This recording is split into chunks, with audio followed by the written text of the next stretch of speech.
स्वागत थपलियाल सौदा आपका में आपका स्वागत है। कमोडिटी बाजार पर नजर डालने से पहले देख लेते हैं क्या है आज सौदा आपका में खास। आज हम आपको बताएंगे सबसे पहले कमोडिटी बाजार खुलते ही कमाई के टिप्स, उसके बाद जोरदार कमाई का तत्काल ट्रेड आइडिया हम आपको देंगे।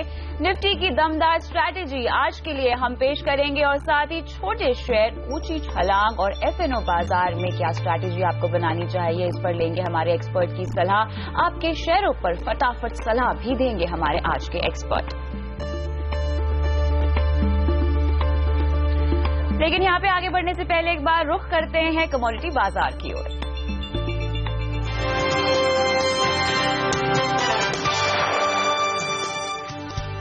इस हफ्ते 14% की तेजी के बाद कच्चा तेल हम देख रहे हैं फिर से गिरावट की ओर रुख कर रहा है। अंतर्राष्ट्रीय बाजार की अगर हम बात करें तो ब्रेंट और WTI दोनों में करीब 1% नीचे कारोबार होता हुआ दिखाई दे रहा है।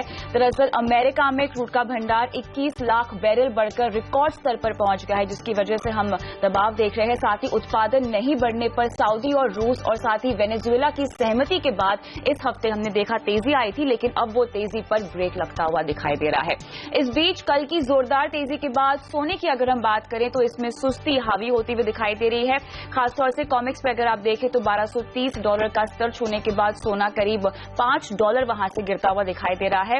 दरअसल इसके पीछे वजह यह है कि ETFs की होल्डिंग फिर से यहां बढ़ने लगी है और अगर हम बेस मेटल्स की ओर जाएं तो कॉपर में आज दबाव दिखाई दे रहा है। LME पर इसमें करीब ½ % नीचे कारोबार हो रहा है, लेकिन इस हफ्ते निकल जो है पूरे बेस मेटल पैक में हमने देखा है कि आउट परफॉर्मर रहा है, जिसमें करीब 6% की तेजी आ चुकी है। फिलहाल आप देख सकते हैं यहां पर कच्चे तेल में फिलहाल 1% की कमजोरी के साथ ही नाइमेक्स में कारोबार होता हुआ दिखाई दे रहा है और ब्रेंट में भी हम देख रहे हैं $34 के नीचे लगातार ये बना हुआ है और अभी भी 1% का दबाव यहां दिखाई दे रहा है। उसके आगे अगर हम रुख करें सोने की ओर तो यहां पर भी हम देख रहे हैं कि 1.4% की कमजोरी, लेकिन फिर भी जो तेजी हमने बीच में देखी थी वो हवा होती हुई दिखाई दे रही है। लेकिन साथ ही अगर हम बेस मेटल्स की ओर भी रुख करें, प्रेशियस मेटल में चांदी भी अगर आप देख सकते हैं तो ये $16 के नीचे लगातार बनी हुई है। सीमित दायरे में कमजोरी के साथ ही कारोबार हो रहा है। बेस मेटल्स की ओर भी हम रुख करना चाहेंगे, जहां पर कॉपर और निकल के दामों पर हमारी नजर सबसे ज्यादा रहेगी। हमने देखा कि निकल पूरे हफ्ते आउट परफॉर्मर रहा है अच्छी खासी तेजी के साथ, लेकिन यहां पर कमोडिटी बाजार की ओपनिंग होने ही वाली, उससे पहले आपको बता दें कि जिस तरह से बाजार में नरमी देखी, आज करेंसी मार्केट भी चूंकि बंद है तो कोई खास क्यों घरेलू बाजार से मिलता हुआ नहीं दिखाई देगा, लिहाजा हमारे बाजार पूरी तरह से अंतर्राष्ट्रीय बाजार को ट्रैक करते हुए दिखाई देंगे। लेकिन अब देखना होगा कि आज किन लेवल्स पर ओपनिंग होती है और यहाँ पे कमोडिटी बाजार खुल चुका है। सबसे पहले हम देखेंगे यहाँ पर कच्चे तेल में किस तरह से ओपनिंग हो रही है। घरेलू बाजार में 1.5% की कमजोरी, साफ तौर से अंतर्राष्ट्रीय बाजार की कमजोरी हावी होती हुई 2091 का लेवल, जहां पर कच्चा तेल खुल रहा है 1.5% की कमजोरी के साथ। लेकिन सोना आप देख सकते हैं ऊंचा है, अंतर्राष्ट्रीय बाजार में कमजोरी, लेकिन हमारे बाजार में 29,392 का भाव और 1.4% की तेजी के साथ ओपनिंग हुई है। आपको बता दें आज घरेलू बाजार से कोई क्यों नहीं मिलेगा, करेंसी बाजार बंद है। 37,440 का प्राइस है चांदी का, जहां पर कमजोरी के साथ आज की ओपनिंग हो रही है। और नेचुरल गैस की अगर हम बात करें ½ % ऊपर 128 का वो भाव, जहां पर नेचुरल गैस की आज की शुरुआत हुई है। कॉपर में आप देख सकते हैं काफी फ्लैटिश, लेकिन हरे निशान पे आज का बाजार खुला है 315 का भाव। लेकिन निकल आप देखिए यहाँ पे तेजी में थोड़ी सी कमी आती हुई, लेकिन 574 का भाव, 1% की तेजी के साथ निकल की आज की ओपनिंग हुई है। बेस मेटल्स की अच्छी ओपनिंग लग रही है। एल्यूमिनियम में आप देखिए ½ % की तेजी और 105 का भाव, वहीं लेड में आप देख सकते हैं 1.5% की तेजी ऑलमोस्ट और 120 के भाव पे आज का बाजार खुलता हुआ। जिंक भी ½ % ऊपर 117 का भाव। तो ओवरऑल अगर हम देखें तो बेस मेटल पैक में तेजी के साथ आज की ओपनिंग हुई है हरे निशान पे। लेकिन अगर एग्री कमोडिटीज की ओर रुक करें, सोयाबीन काफी फ्लैट यहाँ पे, लेकिन लाल निशान पे 3745 का भाव। वही सोया ऑयल हम देख सकते हैं 618 का भाव और यहाँ पर भी काफी फ्लैट, लेकिन हरे निशान पे आज की ओपनिंग हो रही है। सरसों आप देख सकते हैं 4017 का भाव, अगेन काफी फ्लैटिश, लेकिन देखना होगा पूरे दिन में कैसे ये रुख करता है। चना आप देख सकते हैं 4302 का भाव और मामूली तेजी के साथ शुरुआत हुई है। ग्वार सीड लाल निशान पे और 3086 का भाव, लगातार एक सीमित दायरे में कमोडिटी कारोबार कर रही है। जीरा आप देख सकते हैं 1% की कमजोरी ऑलमोस्ट और 14,580 का भाव, जहां पे जीरे का बाजार खुला है। हल्दी हम देख सकते हैं लाल निशान पे 8794 के आसपास की ओपनिंग हुई है लाल निशान पे। अब अब देखना होगा कि यहाँ से किस तरह से एग्री कमोडिटी का बाजार रुख लेता है। लेकिन आज के लिए आप क्या रणनीति बनाएंगे, बताने के लिए हमारे साथ रेलिगेट कमोडिटीज की सुगंधा सचदेव और एंजल कमोडिटीज के अनुज गुप्ता जुड़ चुके हैं। गुड मॉर्निंग, स्वागत है आप दोनों का ही। पहला सवाल सुगंधा आपसे होगा, कच्चे तेल पर हमने देखा कि गिरावट एक बार फिर से हावी होती हुई दिखाई दे रही है। घरेलू बाजार में हमने देखा हालांकि ओपनिंग बढ़त के साथ हुई है, आगे किस तरह से पैन आउट होगी ये चाल और रणनीति क्या बनानी चाहिए? Good morning Kavita. अगर हम क्रूड ऑयल के प्राइसेस की बात करें, they are seen in a broad range. अभी मार्केट में expectation see that yes there can be some output cut. OPEC members Saudi Arabia and Russia ने फ्रीज भी किया है output at their January level, पर ईरान ने अभी कुछ कमिटमेंट नहीं की है in regards to freezing their output levels. इसकी वजह से प्राइसेस पर दोबारा से हम दबाव देख रहे हैं। साथ ही साथ लास्ट वीक की जो इन्वेंट्री बिल्डअप है वहां पे भी स्ट्रॉन्ग बिल्डअप देखा गया है। Inventories are still near record highs, इसकी वजह से प्राइसेस पर अभी दबाव बना हुआ है। बट अगर हम सिर्फ प्राइस पैटर्न की बात करते हैं, मुझे लगता है प्राइसेस में 2050 के लेवल पर एक अच्छा सपोर्ट इमर्ज हो रहा है। आज इंट्राडे सेशन में हमारी एडवाइस रहेगी 2050 से 2060 लेवल्स पर बाइंग इनिशिएट कर सकते हैं। हमारा स्टॉप लॉस रहेगा 2000 और हमारा हायर साइड पे टारगेट रहेगा 2140 से 2150। तो यहाँ पर 2050 या 2060 के लेवल पर खरीदारी की रणनीति अपना सकते हैं। 2140 आपका टारगेट होना चाहिए और 2000 का स्टॉप लॉस आप लगाएंगे। लेकिन प्रेशियस मेटल्स की अगर मैं बात करूं सुगंधा, तो क्या नजरिया है आपका? अच्छी खासी तेजी के बाद हमने थोड़ा सा पुल बैक अभी के सेशन में फिलहाल देखा है। या कविता, लास्ट प्रीवियस सेशन की बात करें तो हमने एक स्ट्रॉन्ग रैली आते हुए देखा है गोल्ड के प्राइसेस में रिएक्ट किया है डोविश फेड कमेंट से। जो last minute of the Fed last meeting थे उसमें ये स्टांस निकल के आ रहा है कि Fed officials are actually divided about the timing of interest rate hike, future rate hikes.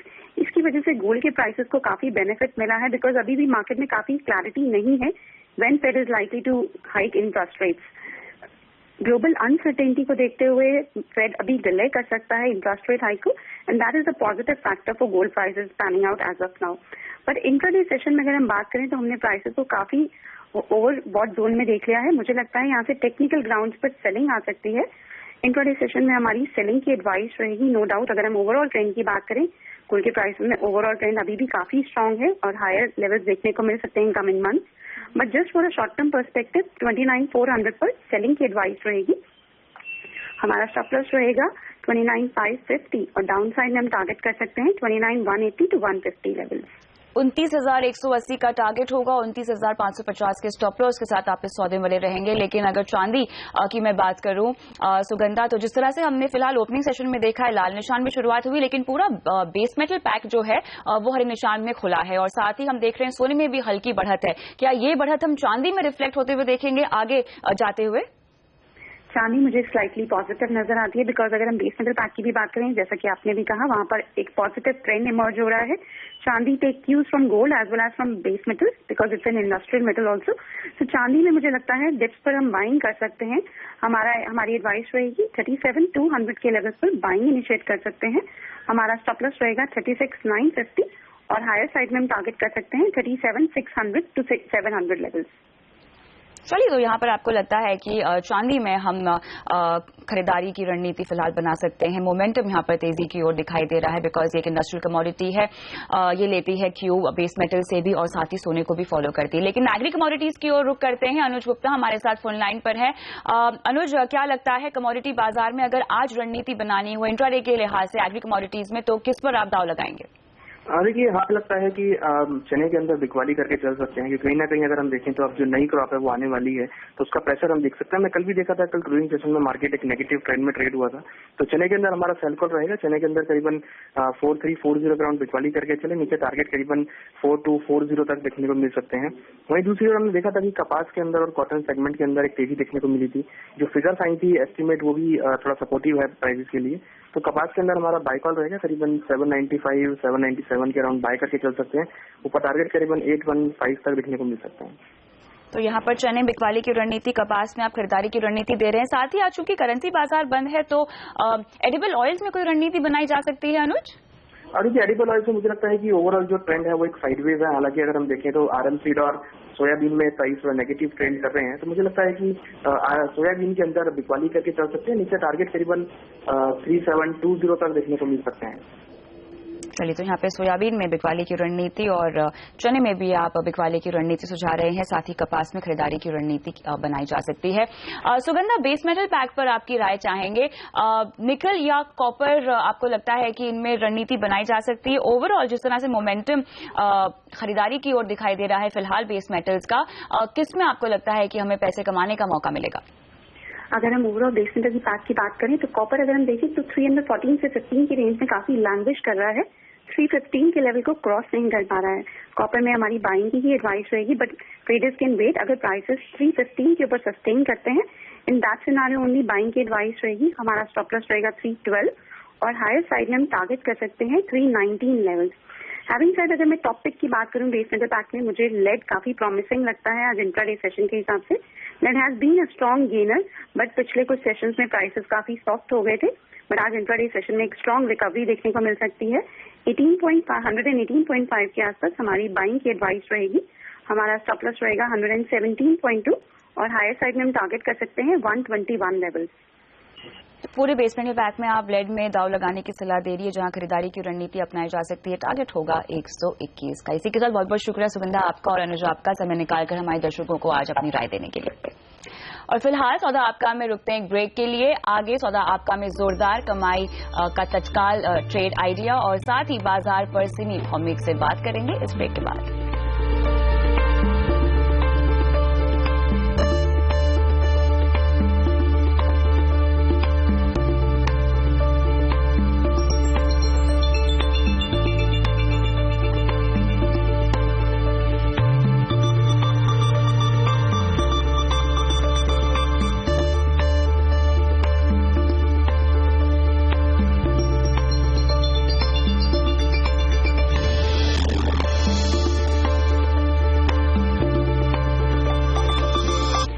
आपका में अब बात करते हैं बाजार की, और उससे पहले आपको बता दें मौजूदा हालात में वो ट्रेडिंग आइडिया जिससे आप जोरदार कमाई कर सकते हैं। वक्त है तत्काल ट्रेड आइडिया का।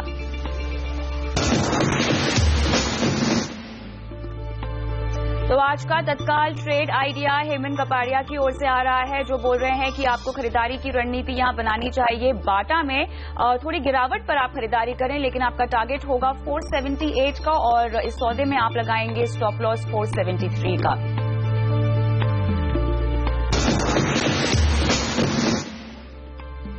और अब रुक करते हैं शेयर बाजार की ओर, जहां पे हम देख रहे हैं किस तरह से कारोबार हो रहा है। सेंसेक्स आप देख सकते हैं काफी सीमित दायरे में फिलहाल कारोबार करता हुआ दिखाई दे रहा है और 23,614 के आसपास का लेवल दिखाई दे रहे हैं। वही अगर हम निफ्टी की बात करें तो 7177 का लेवल और यहां पर 1.4% की कमजोरी के बाद फिलहाल हरे निशान में झूलता हुआ निफ्टी दिखाई दे रहा है। लेकिन अगर हम स्मॉल कैप की बात करें तो इसमें भी सीमित दायरे में बहुत मामूली तेजी के साथ 9873 के लेवल्स पे कारोबार हो रहा है। बढ़ने वाले और गिरने वाले शेयरों में कोई खास अंतर नहीं है, लेकिन आपको बता दें 637 गिरने वाले शेयरों के मुकाबले 698 बढ़ने वाले शेयर फिलहाल दिखाई दे रहे हैं। कुछ गेनर्स अगर हम देखें निफ्टी के तो सबसे ज्यादा पीएनबी बैंक में 2.25% की तेजी, वहीं एसबीआई, आईसीआईसीआई बैंक और पावर ग्रिड में हम देख सकते हैं 1.5% की तेजी दिखाई दे रही है। वहीं एयरटेल और बजाज ऑटो और हीरो मोटोकॉर्प में भी 1% के ऊपर कारोबार हो रहा है। लूजर्स की ओर अगर हम रुक करें तो यहां सबसे ज्यादा बीपीसीएल में हम देख रहे हैं गिरावट लगभग 0.3% की, वहीं एचडीएफसी में भी हम देख सकते हैं क्लोज टू 2% की कमजोरी के साथ कारोबार हो रहा है। लेकिन मौजूदा हालात में कहां पर आप रणनीति बनाएंगे, हमारे साथ सिमी भौमिक.com की सिमी भौमिक शामिल हो रही है शो में। गुड मॉर्निंग, स्वागत है आपका सिमी। बताएं सबसे पहले निफ्टी कॉल आपकी क्या होगी? Good morning Kavita. Nifty actually overall range bound है और अभी जहां पे निफ्टी है ऑलमोस्ट उसका जो रेजिस्टेंस एरिया है उसी के आसपास है। मेरे ख्याल से निफ्टी जितना भी स्ट्रांग क्यों ना हो 7200 से 7250 का पूरा रीजन निफ्टी के लिए सप्लाई एरिया है और बहुत जल्दी ये रेंज क्रॉस होगा ऐसा नहीं लगता है। पर नीचे सपोर्ट कहाँ है ये ढूंढना पड़ेगा। 7155 से 7140 के बीच में सपोर्ट है और ये सपोर्ट जब तक होल्ड करेगा तब तक हम लोग buy on dip strategy adopt करेंगे। इंट्राडे के लिए भी 7120 के नीचे स्टॉप लॉस लगाएंगे, नीचे खरीदारी करने का सोचेंगे। 7200 से 7220, 7250 यही हम लोग का टारगेट है और उस रेंज के आसपास अगर मिलता है तो हम लोग प्रॉफिट जरूर बुक करेंगे। यहाँ पे 7200 या 7250 की रेंज में आप टारगेट बुक कर सकते हैं। फिलहाल खरीदारी की रणनीति आती हुई निफ्टी में, और 7120 आपका स्टॉप लॉस होगा इस सौदे के लिए। सिमी से जानेंगे उनके और भी ट्रेडिंग आइडियाज आगे चलकर, लेकिन आपको बता दें CNBC आवाज पर आ गया है बाजार में पैसे बनाने के साथ साथ इनाम जीतने का मुकाबला। अगर आप सेबी में रजिस्टर्ड एडवाइजर हैं तो आप प्रो एडवाइजरी चैंपियनशिप के लिए रजिस्टर करें और पाएं चमचमाती मर्सिडीज कार, और यहाँ पर ही आपको कार जीतने का मौका मिलेगा। ट्रेडिंग इन्वेस्टमेंट स्ट्रैटेजी का अनोखा मुकाबला जल्द ही शुरू होने वाला है CNBC आवाज पर।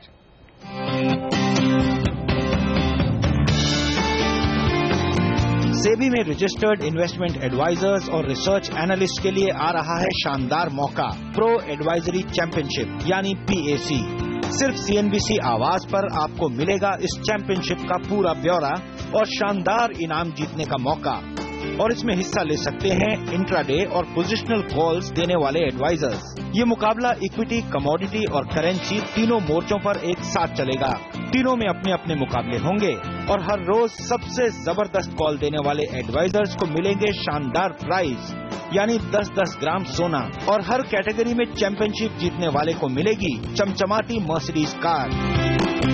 चैंपियनशिप में हिस्सा लेने के लिए आपको सेबी से रजिस्टर्ड इन्वेस्टमेंट एडवाइजर या रिसर्च एनालिस्ट होना जरूरी है। इसके बाद आपको advisoryमंडी.com के रजिस्ट्रेशन पेज पर जाना है, अपना ब्यौरा भरकर रजिस्ट्रेशन करवाना है और आप इस चैंपियनशिप में हिस्सा लेने के लिए तैयार हैं। चैंपियनशिप का पहला सीजन 21 अप्रैल से शुरू होगा, और सबसे बड़ी बात, इस चैंपियनशिप में हिस्सा लेने के लिए आपको कोई फीस नहीं भरनी। आप भी हिस्सा हो सकते हैं इस चैंपियनशिप का। इसी के साथ सौदा आपका में फिलहाल रुकते हैं एक ब्रेक के लिए। ब्रेक के बाद आशीष के साथ छोटे शेयर ऊंची छलांग, बने रहिए हमारे साथ।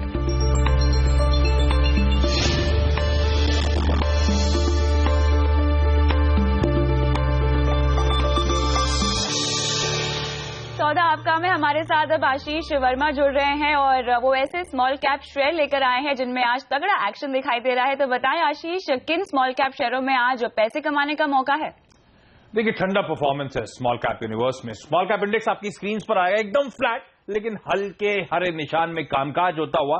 सबसे पहले वो स्टॉक्स जो आज खबरों में, श्रीराम EPC जहां पे एक तगड़ा 400 करोड़ रुपए के आसपास का ऑर्डर मिला इस कंपनी को, स्टॉक आज तगड़ी हरकत में। सीमेक, इसने अपने एक जहाज को डिप्लॉय करा है, उस बात का, उस खबर का फायदा इस स्टॉक को मिल रहा है। और रेन इंडस्ट्रीज एक स्मॉल कैप कंपनी जो आज अपने तिमाही रिजल्ट घोषित करेगी, रिजल्ट से पहले थोड़ी सी नर्वसनेस स्टॉक में, लेकिन तगड़ा मोमेंटम स्मॉल कैप यूनिवर्स में, आशापुरा में और MM फोर्जिंग्स में, जहां पे 8 से 12% के आसपास का तगड़ा उछाल देखने को मिल रहा है। इसके अलावा आज एजुकेशन कंपनीज में हम देख रहे हैं एक सेक्युलर रन, यानी कि तमाम एजुकेशन कंपनीज में खरीदारी देखने को मिल रही है। तो एड्यूकॉम, ट्री हाउस एजुकेशन, एवरॉन एजुकेशन, इन सब में अच्छे मूव है। शायद प्री बजट आमतौर पर हम जो रैली देखते हैं उसकी शुरुआत होती हुई। फर्टिलाइजर्स में भी इंटरेस्टिंग आज तेजी है। तमाम small cap, mid cap fertiliser space में तेजी है। मैं स्मॉल कैप के 2 स्टॉक्स मद्रास फर्टिलाइजर फैक्ट को हाईलाइट कर रहा हूं। 1.5 से 2.5% के आसपास का उछाल यहां पर है, लेकिन स्मॉल कैप यूनिवर्स में कुछ स्टॉक्स में प्रेशर है। एक स्टॉक है वलेचा, पिछले 2 दिनों से गजब का मूव था, पहले रिजल्ट्स, उसके बाद ऑर्डर मिलने की खबरें, आज मुनाफा वसूली इस तगड़े मूव के बाद। कैस्टेक में आज फिर से प्रेशर, और भारतीय शिपयार्ड शुरुआत में तो मेरे ख्याल से प्रेशर में था, ये काउंटर 3% का लोअर लेवल से बहुत स्मार्ट रिकवरी यहां पर। क्लियरली ये वो स्मॉल कैप शेयर जहां पे हम आज एक्शन देख रहे हैं। शुक्रिया आशीष इन तमाम डिटेल्स के लिए। और यहाँ रुकते हैं एक ब्रेक के लिए। ब्रेक के बाद FNO बाजार में स्ट्रैटेजी लेकर आएंगे प्रदीप पंडे, और उनके साथ जुड़ेंगे हमारे एक और मार्केट एक्सपर्ट कावी स्टॉक ब्रोकिंग के डेरिवेटिव एनालिस्ट JK जैन। बने रहिए हमारे साथ।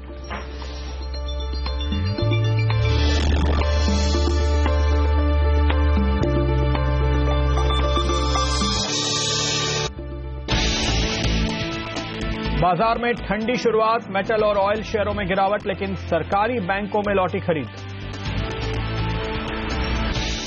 टाटा स्टील की साल के आखिर तक कर्ज में 10 से 15% कटौती की योजना, ग्रुप और विदेशी कारोबार में कुछ हिस्सा बेचने की तैयारी। तेजी के बाद कच्चे तेल में फिर गिरावट, अंतर्राष्ट्रीय बाजार में ब्रेंट और WTI दोनों करीब 1% नीचे कर रहे हैं कारोबार। अमेरिका में क्रूड का भंडार 21 लाख बैरल बढ़ने से बिगड़ा माहौल। ब्रसेल्स में लगा सभी 28 यूरोपियन देशों का जमावड़ा, ब्रिटेन के EU में रहने या बाहर जाने पर सभी की नजर। फ्रेंच पीएम ने कहा ब्रिटेन का यूनियन छोड़ना होगा, यूरोप के लिए झटका। बजट से पहले और बुलंद हुई सीएनबीसी आवाज की आवाज। पिछले 4 हफ्तों में अर्बन रूरल में 65% मार्केट शेयर, निकटतम प्रतिद्वंदी से 3 गुना बढ़ा। बड़े मौकों पर आपका सबसे भरोसेमंद साथी है आवाज।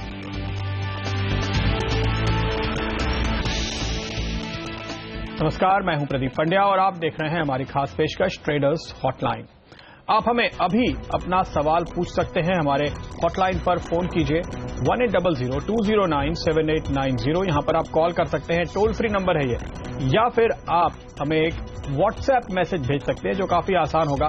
70 45 22 और 4 बार 0 7045220000 यह है हमारा नंबर। आप आसानी से याद रख सकते हैं और जब भी आप किसी स्टॉक पर सवाल पूछना चाहें हमें तुरंत व्हाट्सएप कर सकते हैं।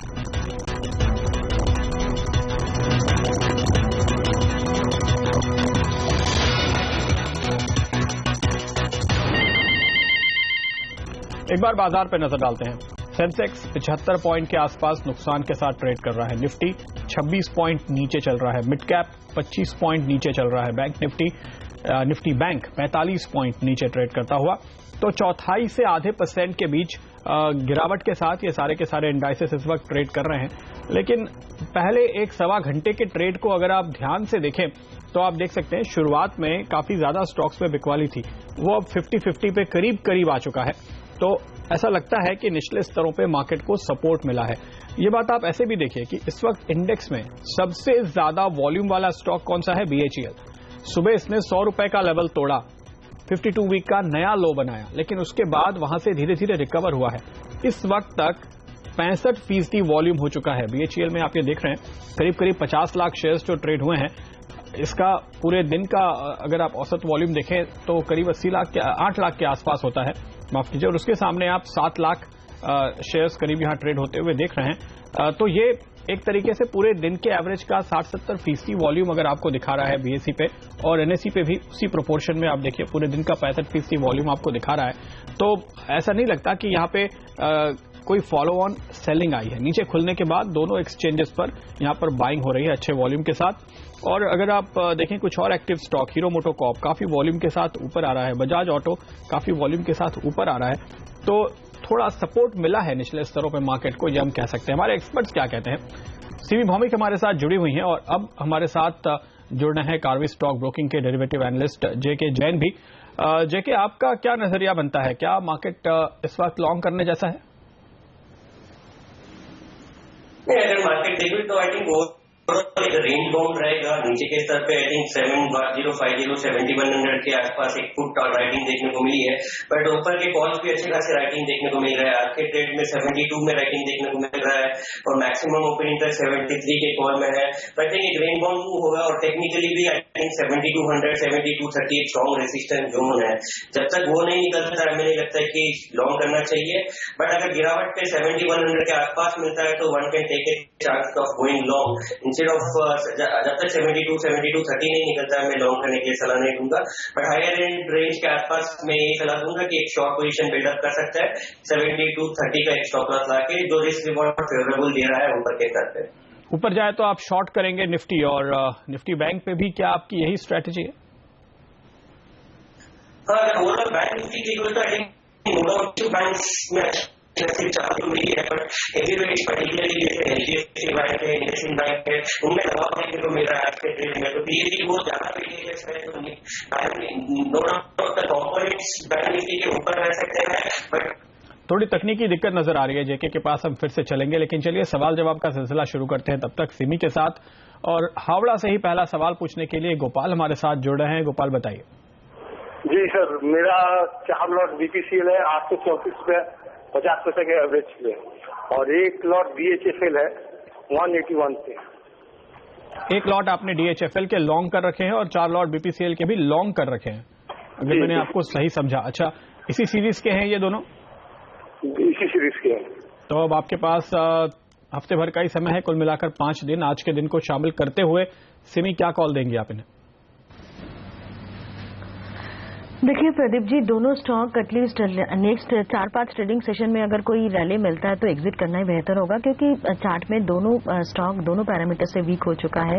बीपीसीएल में कल का क्लोजिंग के बाद आज थोड़ा सा मैं रिकवरी एक्सपेक्ट की थी, पर वापस ये स्टॉक 3% डाउन साइड दिखा रहा है, तो मुझे बहुत ज्यादा उम्मीद नहीं है और उनका फेवरेट सीरीज का ही पोजिशन है। मैक्सिमम बीपीसीएल अगर 760-55 का लेवल होल्ड करे तो 780-85 तक देखने को मिल सकता है। उस रैली में एग्जिट करना ही बेहतर होगा। डीएचएफएल के लिए भी मुझे लगता है कि एक रेंज में है ये स्टॉक। 150 का सपोर्ट अगर होल्ड करता है तो 160-62 के आसपास जाके जाके एक टारगेट दिखा सकता है, पर बहुत जल्दी 165 का लेवल क्रॉस नहीं करेगा, तो कोई भी रैली में एग्जिट करना ही बेहतर होगा दोनों स्टॉक से। दोनों स्टॉक्स पे तेजी में निकलने की सलाह सेबी की ओर से आ रही है आपके लिए गोपाल जी। महेश हमारे साथ अब जुड़ रहे हैं जामनगर से। महेश भाई बताइए। सर, मैंने एक्सिस बैंक का 410 का कॉल लिया है 6 रुपये में, तो अब मैं क्या करूं? और मार्च का कुछ सजेशन दे रहे तो एक्सिस बैंक का कुछ। आपने कॉल लिया है 410 के लेवल वाला, 6 रुपए 10 पैसे की आपकी कॉस्ट है और अब वो आधी हो चुकी है, 3 रुपए 10 पैसे पर आ गया है ये, तो आपको यहाँ तो नुकसान हो रहा है 5 दिनों में। क्या जेके आपको लगता है इस नुकसान की भरपाई होगी? और फिर अगर ये इसी पर अगले महीने के लिए कोई स्ट्रैटेजी बनाना चाहे तो आप क्या कहेंगे? नहीं, I would not suggest call option में बाय रहना चाहिए इस सीरीज के लिए। एटलीस्ट स्टार्टिंग उनको रोल कर लेना चाहिए नेक्स्ट सीरीज के लिए। अगर 70 to 50 को क्रॉस करता है तो I think banking stocks should participate और एक्सिस बैंक में भी पार्टिसिपेशन होगा। तो I think I would suggest उनको मार्च सीरीज में चूज कर लेना चाहिए, क्योंकि इस सीरीज में हमें लगता है कि वो स्टॉक 404 जैसे उन्होंने 410 का कॉल ऑप्शन बाय किया है, तो आई थिंक वो लेवल क्रॉस करना मुश्किल होगा इस सीरीज में। ओके, तो ये सलाह फिलहाल आपके लिए आती हुई कमजोर दिख रहा है ये स्टॉक, तो यहाँ पर नुकसान हो रहा है। लेकिन ये बताइए अगले 5 दिन के लिए जेके, फिर अगर ये ऐसा ही एक कोई लो प्राइस्ड पुट ऑप्शन ले लें, क्या इनको मुनाफा होगा? नहीं, ओवरऑल मैं यही सलाह दूंगा कि मार्केट में सिग्निफिकेंट मूवमेंट नहीं देखने को मिलेगा। It will be A typical range bound consolidation रहेगा। ऑप्शंस कोई सस्ते नहीं मिल रहे, ऑल्दो 5 डे ट्रेडिंग सेशंस है, बट लेकिन ऑप्शन उतने सस्ते नहीं मिल रहे। तो आई वुड सजेस्ट ये जो थीटा इफेक्ट है वो सिग्निफिकेंट रहेगा। तो I think I would not suggest इस सीरीज के लिए प्ले कीजिए। अगर किसी को डेल्टा के हिसाब से प्ले करना है तो मेरे हिसाब से एक भारतीय एयरटेल का 330 का कॉल ऑप्शन बाय कर सकते हैं। वहां पे एक अच्छा मोमेंटम है, 3 रुपए का रिस्क रहेगा। 1 रुपए का स्टॉप लॉस मार्केट में बाय करने के लिए सलाह दूंगा। ऊपर के सर पे 7-8 रुपए का लक्ष्य लगा सकते हैं इसमें। ओके, 330 लेवल वाला भारतीय एयरटेल का कॉल ऑप्शन यहां पर आपको खरीदारी की सलाह दी जा रही है। तो आपके लिए आपके सेक्टर यानी बैंकिंग या एक्सिस के बाहर निकल करके ये सलाह आ रही है, अगर आप चाहें ये ट्रेड कर सकते हैं अगले 5 दिनों के लिए, और ये भी एक लो प्राइस ऑप्शन है। विवेक हमारे साथ जुड़े हैं इस वक्त दिल्ली से। विवेक बताइए। Good morning sir. सर, मुझे पूछना था कि केन इंडिया मैंने लिया हुआ है, मतलब स्टेप सीरीज का ही लिया, 145 स्ट्राइक प्राइस है, 0.6 पे 3 लॉट लिए हैं। अब मुझे पूछना है कि अब ये मैं निकलूं या मैं इसमें एवरेजिंग करूं अभी, क्योंकि सीरीज भी एक्सपायर होने वाली है। 60 पैसे की आपकी कॉस्ट है, 145 वाला लॉट आपने लिया है। इस वक्त अगर आप देखें तो हम देख रहे हैं इसकी वैल्यू है 30 पैसे के करीब, तो आपके पैसे आधे हुए हैं। सिमी, क्या लगता है आपको अगले 5 दिनों में क्रूड को लेकर के खबरें तो कुल मिलाकर अच्छी आ रही हैं, लेकिन क्रूड भी टिकता नहीं है? देखिए, बिल्कुल सही कहा आपने। ये स्टॉक क्रूड तो थोड़ा बहुत रिकवरी का सिग्नल तो दे रहा है, पर ये स्टॉक ऊपर में सस्टेन नहीं करता है। पर ओवरऑल चार्ट प्रदीप जी इतना स्ट्रांग हो रहा है नीचे से, मुझे लगता है कि 125 से 130 के बीच में ये स्टॉक एक बेस बनाने का कोशिश कर रहा है। अभी तो 130 के नीचे मेंटेन कर रहा है, पर कोई भी दिन अगर 130 के ऊपर गया और क्लोजिंग भी वहां पे कर पाया, 2-3 ट्रेडिंग सेशन देखना पड़ेगा, क्योंकि उनके हाथ उतना टाइम नहीं है जितना मैं 2-3 ट्रेडिंग सेशन क्लोजिंग के लिए इंतजार करने के लिए कह रही हूँ, क्योंकि थोड़ा सा चार्ट में बेहतरीन सिचुएशन है, इसलिए मैं वेट करने का सलाह दे रही थी। शायद उनका लॉस थोड़ा सा भरपाई हो यहाँ पे, क्योंकि 125-130 का रेंज क्रूशियल है और ये सपोर्ट का काम कर सकता है। अगर ब्रेकआउट होता है 130 के ऊपर जाके सस्टेन करता है तो इसमें एटलीस्ट 140-45 का मूवमेंट देखने को मिल सकता है, पर उसके लिए तो आपको शायद मार्च तक वेट करना पड़ेगा। फरवरी के सीरीज में बहुत ज्यादा उम्मीद नहीं है, थोड़ा बहुत लॉस का भरपाई होने के लिए इंतजार कीजिए। 125 के नीचे अगर कैश पर क्लोज ना करे तो आपका थोड़ा बहुत भरपाई हो सकता है नेक्स्ट वीक। बिल्कुल, तो आपका नुकसान कम होने की उम्मीद थोड़ी बहुत ही है। आप इंतजार कर सकते हैं, लेकिन शायद बड़ा मूव अगली सीरीज में मिलेगा, इस सीरीज में नहीं, और इस सीरीज के ऑप्शन में आपको शायद लॉस ही होगा इवेंचुअली। शैलेंद्र हमारे साथ दरभंगा से जुड़ रहे हैं। शैलेंद्र बताइए। शैलेंद्र जी, आप टीवी का वॉल्यूम म्यूट कर दीजिए और अपना सवाल पूछिए। जी, रिलायंस का हमने 2 लॉट लिया हुआ है 680 पे, और कैश में SBI या बैंक ऑफ बड़ौदा या PNB तीनों में चाहते हैं कि सही कौन सा होगा जो लॉन्ग टर्म के लिए 1 साल 1.5 साल के लिए लेने के लिए, उसका सही लेवल क्या होगा। और फिलहाल तो वो 2 लॉट जो हमारे पास में रिलायंस का है 680 का है। जी, 6 रुपए 80 पैसे पे आपने 2 कॉल लिए हैं रिलायंस इंडस्ट्रीज के। जी हाँ, जी हाँ। ओके, तो क्या इस कॉल पे आपको 980 के लेवल वाले जो अब 4 रुपए पे चल रहे हैं, आपके नुकसान की भरपाई होगी या नहीं, ये पहला सवाल है। दूसरा, बैंक ऑफ बड़ौदा लंबी अवधि के लिए लेना चाहते हैं? जी हाँ। ओके सिमी, इन दोनों पे आपकी क्या कॉल होगी? देखिए, पहले मैं बैंक ऑफ बड़ौदा के बारे में मैं बताना चाहती हूँ, क्योंकि ये स्टॉक एक अच्छा बेस बना चुका है और रिकवरी भी बहुत ही अच्छी तरह से जबरदस्त हो रहा है। मुझे लगता है कि उनका नजरिया जस्ट 1 साल का है, 1-1.5 साल में ये स्टॉक आपको अच्छा रिटर्न दे सकता है। पर क्योंकि पूरा सेक्टर खराब है और PSU बैंक में वीकनेस काफी है, इसलिए मैं आपको स्टॉप लॉस मेंटेन करने के लिए कहूंगी।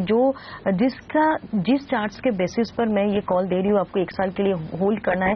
शायद बैंकिंग एक ही स्टॉक है, PSU बैंक में एक ही स्टॉक है जिसमें मैं होल्ड का सलाह दे रही हूँ। बाकी सारे PSU बैंक मेरे ख्याल से वीक है, इनफैक्ट स्टेट बैंक भी। चार्ट में अगर चार्ट देखेंगे तो वीक है। तो 110 के नीचे अगर बैंक ऑफ बड़ौदा निकल गया तो आप इस स्टॉक से निकल जाइए, नहीं तो मुझे लगता है कि आपको अच्छा रिटर्न इस स्टॉक में मिलने वाला है। तो बैंक ऑफ बड़ौदा मेरे ख्याल से होल्ड करना चाहिए। इनफैक्ट कोई डिप मिलता है तो लॉन्ग टर्म के लिए खरीदारी भी किया जा सकता है। 980 की कॉल रिलायंस, मुझे बहुत ज्यादा उम्मीद नहीं है। ये मैंने सुना नहीं है कि आपका इस सीरीज का ही था कि नहीं। अगर इस सीरीज का है तो मुझे लगता है कि आपको भी एग्जिट करने का ही सलाह देना पड़ेगा, क्योंकि बहुत ज्यादा उम्मीद इस स्टॉक में नहीं लग रहा है। पर यहाँ से अगर ओवरऑल कोई मीडियम टर्म के लिए पूछता है और डिलीवरी बेस्ड बाइंग करने के लिए सोचता है, तो मुझे लगता है कि करंट लेवल से डाउन साइड बहुत ही कम है। 870 880 तक डाउन साइड जा सकता है, पर मीडियम टर्म के लिए ये स्टॉक अच्छा बाइंग अपॉर्चुनिटी दे रहा है। 920 से 940 या 900 के आसपास भी अगर मिलता है तो 870 के नीचे स्टॉप लगा के खरीदारी करना चाहिए मीडियम टर्म के लिए। ओके, चलिए, वक्त हो गया हमारे लिए एक छोटे से ब्रेक का। ब्रेक के बाद कुछ और सवालों के जवाब देंगे। अगर आपका कोई भी सवाल हो तो तुरंत हमारे नंबर पर फोन कीजिए या फिर हमें एक व्हाट्सएप भेजिए। आपके सवाल का जवाब एक छोटे से ब्रेक के बाद।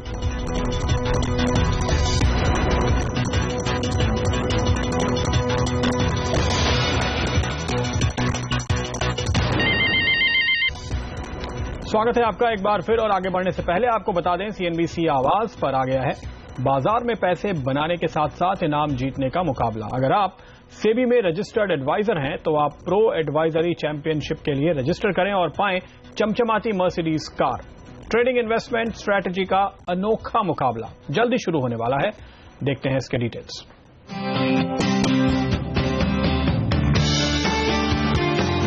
सेबी में रजिस्टर्ड इन्वेस्टमेंट एडवाइजर्स और रिसर्च एनालिस्ट के लिए आ रहा है शानदार मौका, प्रो एडवाइजरी चैंपियनशिप यानी PAC। सिर्फ CNBC आवाज पर आपको मिलेगा इस चैंपियनशिप का पूरा ब्यौरा और शानदार इनाम जीतने का मौका। और इसमें हिस्सा ले सकते हैं इंट्राडे और पोजिशनल कॉल्स देने वाले एडवाइजर्स। ये मुकाबला इक्विटी, कमोडिटी और करेंसी तीनों मोर्चों पर एक साथ चलेगा।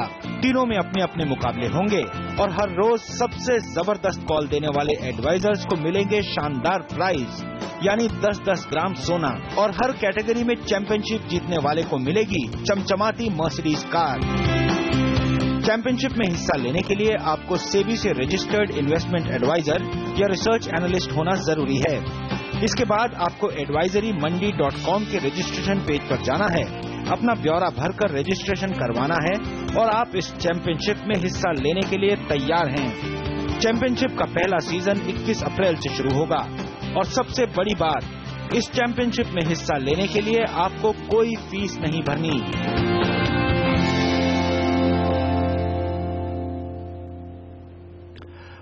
और चलिए लौटते हैं बाजार की तरफ। इस वक्त मार्केट में आपके लिए क्या मौके बन रहे हैं? देखिए, बैंक निफ्टी रिकवर हो चुका है, मिड कैप रिकवर हो चुका है, निफ्टी का नुकसान केवल 7 पॉइंट का बाकी बचा है। 10 मिनट पहले जब हमने शुरुआत की थी और मैंने आपसे कहा था कि मार्केट में नीचे सपोर्ट दिख रहा है, वो प्ले आउट होता हुआ मार्केट ब्रेथ हल्की सी पॉजिटिव हो गई है। ऐसे में कहाँ मौके हैं? जेके हमारे साथ जुड़े हुए हैं। जेके बताइए, आपके पसंद के स्टॉक्स इस मार्केट में क्या है जहां आप ट्रेड करने की राय दे रहे हैं? हाँ, मैंने 3 स्टॉक सिलेक्ट किया है। पीडीलाइट है। पीडीलाइट अगर स्टॉक देखो तो आई थिंक अच्छे खासे लॉन्ग पोजीशन इसमें बिल्डअप देखते हुए मिला है और टेक्निकली भी एक अच्छा खासा मूव दे रहा है। आई थिंक एक ब्रेकआउट के लेवल के आसपास है। 52 वीक अपने लाइफ टाइम हाई के आसपास है। डिस्पाइट मार्केट वीकनेस में इतनी अच्छी खासी स्ट्रेंथ दिखा रहा है ये स्टॉक। तो आई थिंक इस स्टॉक में जो मोमेंटम है वो कंटिन्यू हो सकता है। अगर ब्रेकआउट देता है 630 635 का तो इवन 650 इमीडिएट टारगेट होगा। 700 लेवल की पोजिशनल बेसिस पे देख सकते हैं। बट इमीडिएट के लिए मैं 610 का एक स्टॉप लॉस लगा के बाय करने के लिए सलाह दूंगा। 650 का टारगेट इस सीरीज के लिए I think 1 can look at for buying. और 2 स्टॉक में सेल साइड दूंगा, पर्टिकुलरली जो लार्ज कैप स्टॉक्स है, एनएससी के स्टॉक्स है, निफ्टी 50 के। तो आई थिंक उसमें एक बीपीसीएल है। अगर ये स्टॉक देखिए, आई थिंक इसमें एक अच्छी खासी वीकनेस देखने को मिली थी पिछले सीरीज। वो वीकनेस के बाद एक बाउंस दिया है, उस बाउंस में भी एक शॉर्ट पोजीशन बिल्डअप देखने को मिला है। आई थिंक इस स्टॉक में शॉर्ट करने के लिए सलाह दूंगा। 775 के आसपास शॉर्ट करने के लिए सलाह दूंगा। 790 का इसका एक स्टॉक होगा।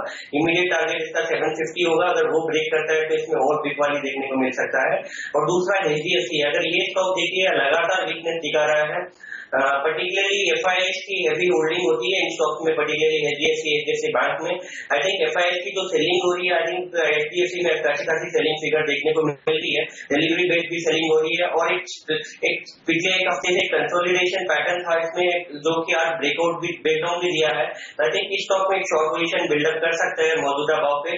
1075 का एक स्टॉप लॉस लगा के नीचे के साथ आई थिंक 1020 का एक लक्ष्य देख सकते हैं स्टॉक में इसी सीरीज में। ओके, तो ये हुए जेके जैन के पसंद के शेयर, लेकिन कुछ ऐसे ही जबरदस्त कॉल सिमी से भी लेंगे पर एक ब्रेक के बाद।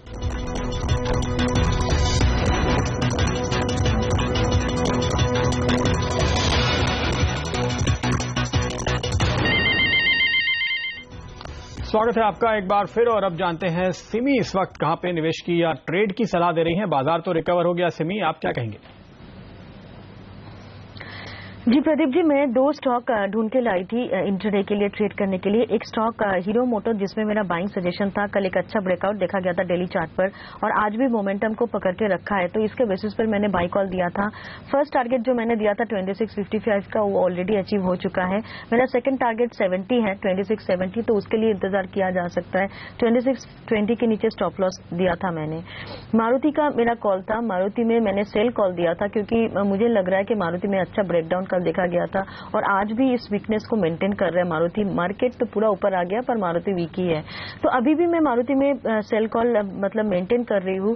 3570 से 3555 का मेरा टारगेट्स है और मैंने जब मैंने कॉल दे रही थी तब 3610 के आसपास था।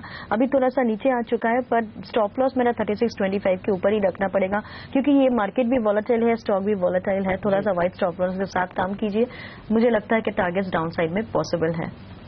ओके, शुक्रिया आप दोनों का ही, जेके और सिमी, आज हमारे साथ जुड़ने के लिए। और इसके साथ ही ट्रेडर्स हॉटलाइन में इतना ही। ब्रेक के बाद शेयरों पर फटाफट सलाह लेकर आएंगी कविता थपलियाल ट्रेड स्विफ्ट ब्रोकिंग के संदीप जैन के साथ।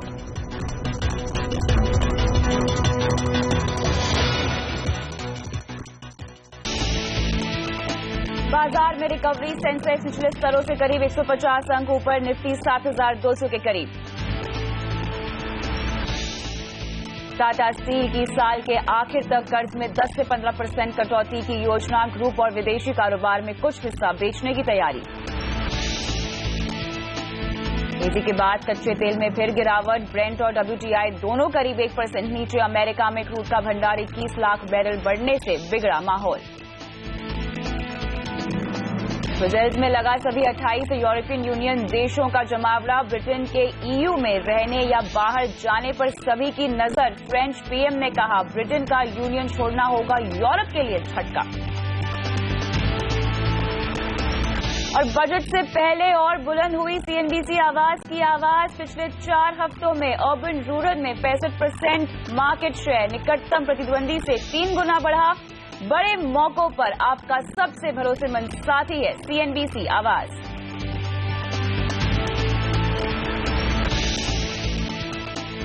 और यहाँ पे शुरुआत करते हैं सबसे पहले बाजार की चाल के साथ, जहाँ पर हम देख रहे हैं कि निचले लेवल से रिकवरी आती हुई दिखाई दे रही है। आप देख सकते हैं सेंसेक्स में फिलहाल 23,657 का भाव यहाँ दिखाई दे रहा है, लेकिन अगर निफ्टी की बात करें तो ये 7,200 के बेहद करीब फिलहाल कारोबार करता हुआ दिखाई दे रहा है। मिड कैप में भी हम देख रहे हैं कि फिलहाल तेजी कुछ बढ़ती हुई दिखाई दे रही है और यहाँ पे हम देख सकते हैं लगभग 1/4% की तेजी के साथ कारोबार होता हुआ दिखाई दे रहा है। लेकिन बैंक निफ्टी एक बार फिर से जोरदार वापसी करते हुए हालांकि तेजी में थोड़ी सी कमी, शुरुआती तेजी में थोड़ी सी कमी आई, लेकिन फिर भी उसे मेंटेन करने की पूरी कोशिश यहां की जा रही है। लेकिन चलिए आपके शेयरों पर फटाफट सलाह देने के लिए हमारे साथ ट्रेड स्विफ्ट ब्रोकिंग के डायरेक्टर संदीप जैन जुड़ चुके हैं। गुड मॉर्निंग संदीप, बताएं बाजार की चाल को देखते हुए आज का हफ्ते का आखिरी ट्रेडिंग डे है, बताइए बाजार की चाल आपको कैसी लगती है आज के लिए? देखिए, मुझे ऐसा लगता है इतना बड़ा वॉलेटाइल मंथ था लास्ट जनवरी 5 तारीख से लेकर फरवरी 12 तारीख तक, बहुत जबरदस्त वॉलेटिलिटी रही है और इस वीक में थोड़ी पॉजिटिविटी मार्केट में दिखी है। कुछ तो ग्लोबल क्यूज भी सही हुए हैं और कुछ जैसे गोल्ड में करेक्शन आया, क्रूड ऑयल बॉटम आउट हुआ और सारी चीजों को देखते हुए ऐसा लगता है कि मार्केट आज बहुत ज्यादा वॉलेटाइल नहीं रहना चाहिए, बट स्टिल पॉजिटिव में रह सकता है। बट अगेन ग्लोबल क्यूज दोपहर में कैसे यूरोप रहते हैं उसको देखना जरूरी है। बट मेरे हिसाब से अब नेक्स्ट वीक से चर्चा इकोनॉमिक सर्वे की, रेलवे बजट की, फिर बजट की, ये सब चीजें शुरू हो जाएगी। तो ओवरऑल आई फील कि कहीं ना कहीं एक bottoming out process Indian markets में भी दिख रहा है। 6950 7,000 एक अच्छा सपोर्ट लग रहा है और ऊपर मुझे रेजिस्टेंस जो है 7330 7350 वहां पे आता हुआ दिख रहा है। तो इस रेंज में कहीं ना कहीं मार्केट ट्रेड करेगा with extreme volatility during the next week. चलिए, तो यहाँ पर फिलहाल आपको अगले हफ्ते के लिए काफी उतार चढ़ाव भरा बाजार लग रहा है, लेकिन उसके बावजूद भी आपके सौदों पर सही सलाह देने के लिए हम ये सिलसिला शुरू करते हैं और हमारे पहले दर्शक मुंबई से सदानंद फोन लाइन पर हैं। नमस्कार, बताइए क्या सवाल है आपका? मैडम, मैं 2700 शेयर ओरिएंट बैंक का लिया था 88.50 के हिसाब से, लॉन्ग टर्म में रखना चाहता हूँ। लॉन्ग टर्म का नजरिया में रखना चाहता हूँ, उसका क्या ये है? चलिए, तो यहाँ पर फिलहाल इन्हें थोड़ा सा घाटा होता हुआ दिखाई दे रहा है संदीप, लेकिन लंबी अवधि का नजरिया है, ऐसे में ओबीसी आपको कैसा स्टॉक लगता है?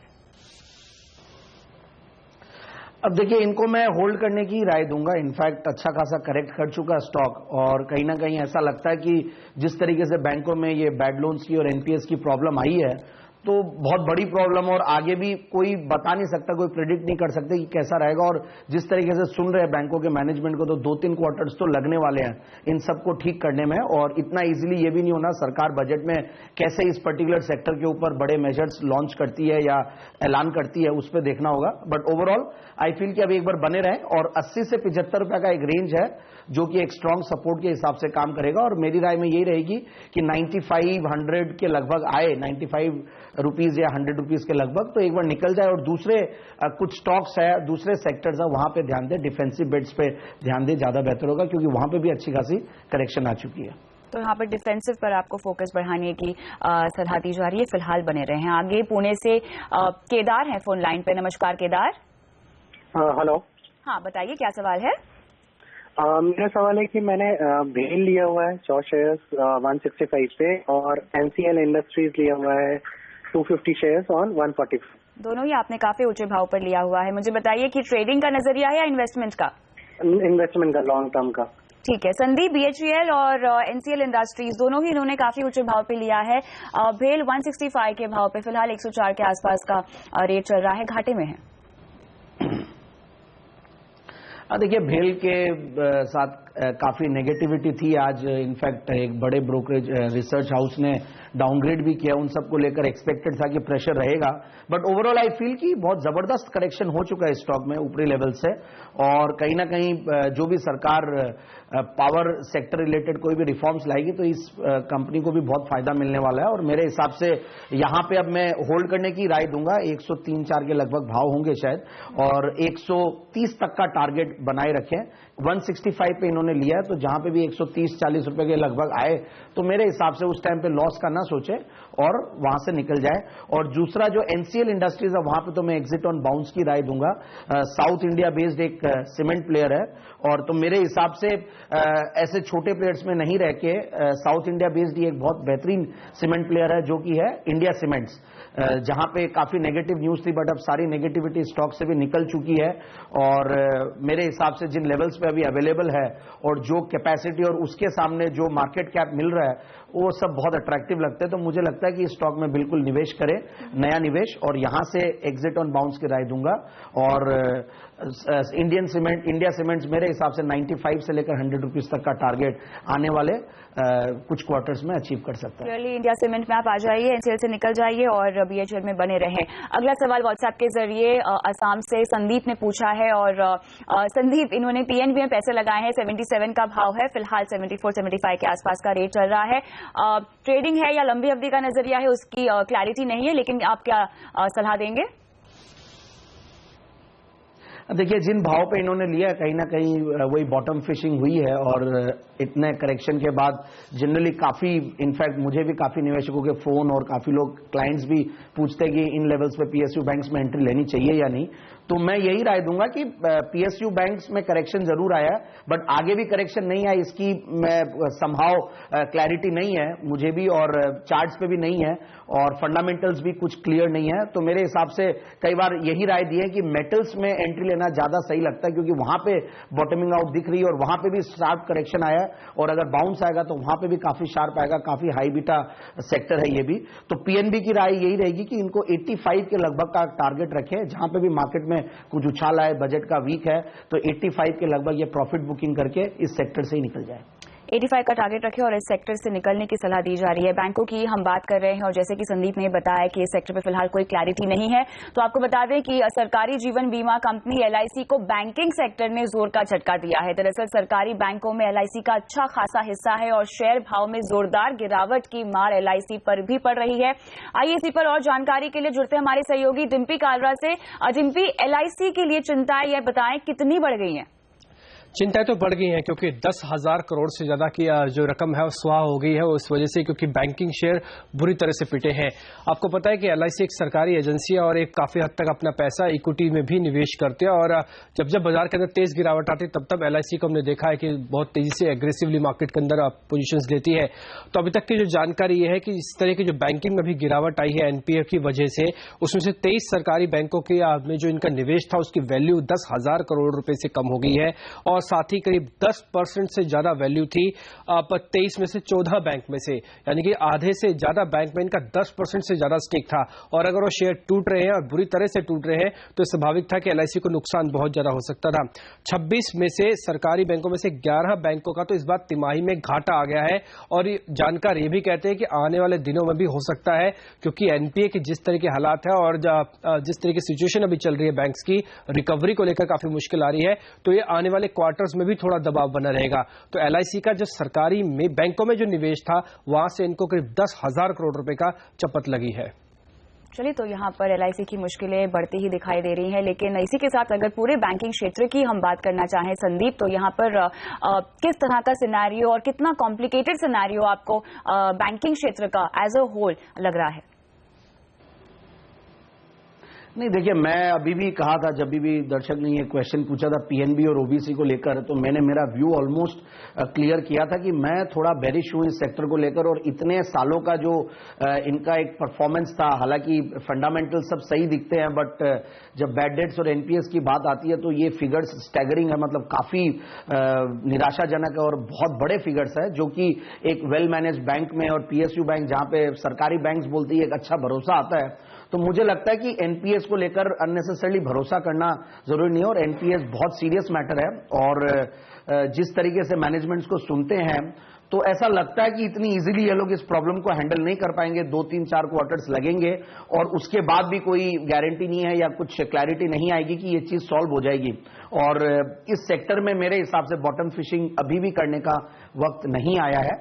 हालांकि एसबीआई फिर भी इन सारे बैंकों में अगर लेना ही है, पीएसयू बैंक्स में अगर एक्सपोजर भी लेना है तो एक बोलते हैं ना कि एक अंगुली से एक बार पानी को छू के देखें, तो वो SBI के जरिए छूजिए, क्योंकि वो कहीं ना कहीं सबसे बड़ी PSU बैंक और वहां पे फंडामेंटल्स शायद इन बाकी बैंकों से थोड़ा बेहतर भी जल्दी होंगे और बेहतर भी लग रहे हैं।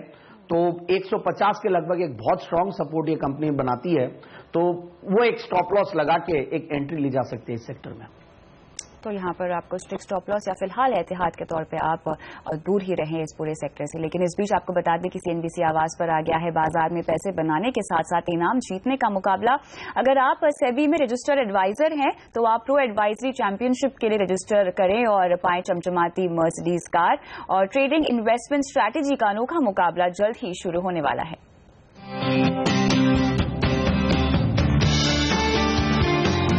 सेबी में रजिस्टर्ड इन्वेस्टमेंट एडवाइजर्स और रिसर्च एनालिस्ट के लिए आ रहा है शानदार मौका, प्रो एडवाइजरी चैंपियनशिप यानी PAC।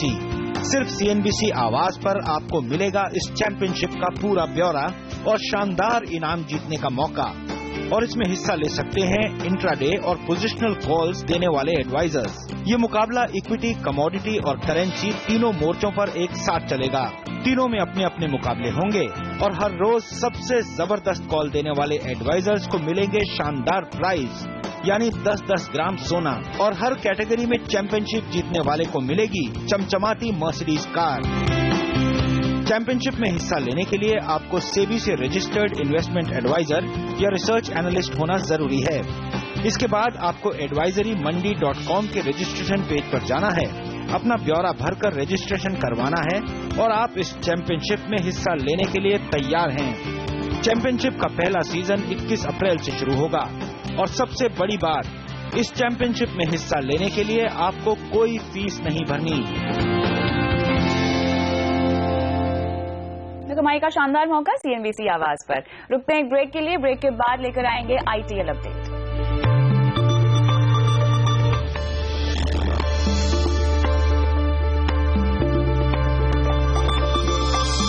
CNBC आवाज पे चल रहे ITL के महामुकाबले में ट्रेडर, विमेन और कमोडिटी लीग में इस वक्त किस तरह का प्रदर्शन चल रहा है, आइए जानते हैं। सबसे पहले ट्रेडर्स की लिस्ट में अगर हम देखें तो मनीष कुमार गुप्ता 828% के रिटर्न के साथ पूरे हफ्ते में पहले पायदान पे ट्रेडर्स की लिस्ट में यहाँ दिखाई दे रहे हैं। अगर हम विमेन ट्रेडर्स की बात करें तो स्वाति शिवाजी यहाँ पे 94% रिटर्न के साथ पहले नंबर पर है। पूरे हफ्ते का इनका हम देख रहे हैं रिटर्न जो दिखाई दे रहा है 94% का। इसके बाद अगर हम कमोडिटी की बात करें तो यहाँ उपेंद्र पटेल 90% के रिटर्न के साथ पूरे हफ्ते में पहले पायदान पे दिखाई दे रहे हैं।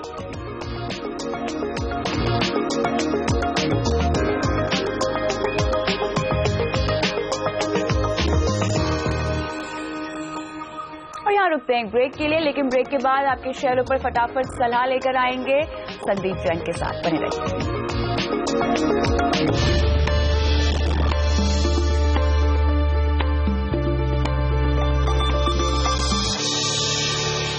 अब देते हैं आपके शेयरों पर फटाफट सलाह। सबसे पहले सूरत से नरेश जैन, एशियन पेंट्स लिया है संदीप इन्होंने 28,850 के भाव पर। मेरे हिसाब से ये एक बार 870 के लगभग आई एशियन पेंट्स, क्योंकि काफी बड़ी चाल दे चुका है। हालांकि फंडामेंटली बहुत ही बेहतरीन स्टॉक है, तो मैं यही राय दूंगा कि वहां पे प्रॉफिट बुक करें। सोलन से अश्विनी कुमार, वेल्सपन इंडिया 100 शेयर लिए हैं 716 के भाव पर। सॉरी, 716 के भाव पे इन्होंने लिया हुआ है वेल्सपन इंडिया। ओके, तो मेरे हिसाब से यहाँ पे भी इनको प्रॉफिट बुकिंग करनी चाहिए। 870 के लगभग भाव है, प्रॉफिट बुक करें। विनोद कुमार बरेली से सवाल पूछ रहे हैं, सन टीवी लिया है 5000 शेयर और 303 के भाव पर। यहाँ पे भी प्रॉफिट बुकिंग की राय दूंगा, 334-35 के लगभग जो भाव है। मुंबई से स्वप्निल ने सवाल पूछा है, न्यूक्लियस सॉफ्टवेयर पर 150 शेयर लिए हैं 330 के भाव पर। न्यूक्लियस सॉफ्टवेयर में मैं यही राय दूंगा कि ये लेवल्स काफी करेक्ट हो चुके हैं, तो यहाँ पे थोड़ा बहुत ये या तो एवरेज करें और मिड कैप IT स्टॉक्स में थोड़ी चाल आ सकती है, तो एवरेज करके 240 का टारगेट बनाए, इन्वेस्टेड रहे। चलिए, इसी के साथ बहुत बहुत शुक्रिया संदीप, समय निकालकर आज हमारे साथ शो में जुड़ने के लिए। Thank you. और चलो, आपका मैं आज के लिए इतना ही, लेकिन आगे देखिए कमोडिटी में कहाँ है एक्शन, हमारे शो कमोडिटी राउंड अप में। बने रहिए।